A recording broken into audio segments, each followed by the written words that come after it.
క్రీస్తునందున్న పరిశుద్ధులందరికీ ప్రభువైన క్రీస్తు నామంలో శుభాభివందనాలు. దేవుని ప్రేమ ఆధ్యాత్మిక కార్యక్రమానికి స్వాగతం.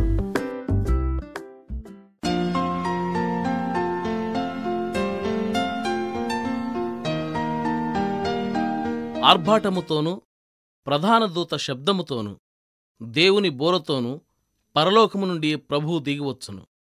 క్రీస్తునందుండి మృతులైన వారు మొదట లేతురు. ఆ మీదట సజీవులమై నిలిచిండు మనము వారితో కూడా ఏకముగా ప్రభువును ఎదుర్కొనుటకు ఆకాశ మండలమునకు మేఘముల మీద కొనిపోబడదము. 1 తెస్సలోనిక పత్రిక 4వ అధ్యాయం 16-17 వచనాలు. యేసు ప్రభువు సమాధి నుండి లేచింది ఉదయం పెందల కడనే, ఇంకనూ చీకటి ఉండగానే అని వ్రాయబడి ఉంది. తెరచియున్న ఆయన సమాధి మీద సూర్యుని కంటే ముందు వేకువ చుక్క ప్రకాశించింది. నీడలు కరిగిపోలేదింకా. యెరూషలేము నగరవాసులింకా నిద్ర లేవలేదు. అదింకా రాత్రే, నిద్రపోయే చీకటి సమయమే. ఆయన లేవడం యెరూషలేము వాళ్ళ నిద్రను చెడగొట్టలేదు. క్రీస్తు శరీరం అంటే క్రీస్తు సంఘం లేచి ఆరోహణం అయ్యేది కూడా ఇలా పెందలకడనే, ఇలా చీకటి ఉండగానే, వెలుగుచుక్క వెలుగుతూ ఉన్నప్పుడే. ఆయన మృత్యువు నుండి మేల్కొన్నట్టే ఆయన పరిశుద్ధులు కూడా లోకమంతా నిద్రలోనూ మరణ నిద్రలోనూ ఉన్నప్పుడే మేలుకుంటారు. మేలుకోవడంలో ఎవరికీ ఇబ్బంది కలిగించరు, ఎవరికీ నిద్రాభంగం కలిగించరు. వాళ్ళని పిలిచే స్వరం ఇతరులకు వినిపించదు.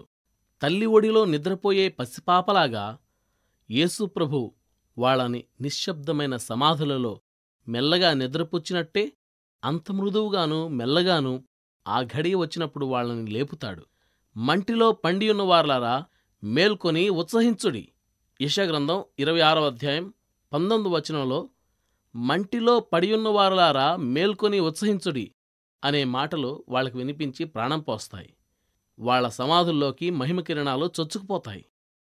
ప్రాతఃకాలపు తొలి కిరణాలు వాళ్ళని పలకరిస్తాయి. తూర్పు దిక్కు సన్నని వెలుతురు ముసుగు సవరించుకుంటూ ఉంటుంది.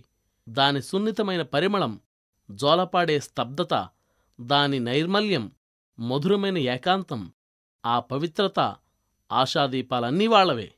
ఈ విషయాలకి వాళ్లు గడిపిన చీకటి రాత్రికి ఎంత తేడా ఉందో చూడండి. వీటికి వాళ్ళింతవరకు నిద్రించిన సమాధికి ఉన్న తేడా గమనించండి.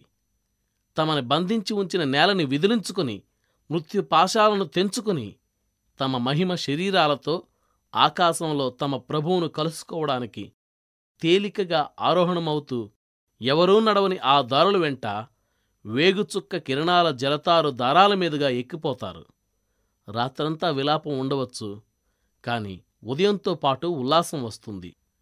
సైన్యాలు పరలోకం నుండి దిగివస్తూ హోసన్నా అని పాడుతూ ఉంటే, పరిశుద్ధులు దూతలు జయనాదం పలుకుతూ ఉంటే, శృంగార మహిమాతిశయాలతో యేసు తనవారిని చేర్చుకుంటాడు.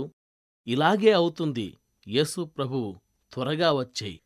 ఒక సైనికుడు అన్నాడట, నేను చనిపోతే నా సమాధి దగ్గర విలాప సంగీతాలు వాయించవద్దు, తెల్లవారుజామునే మేలుకొమ్మని హెచ్చరించే బోరలు ఊదండి.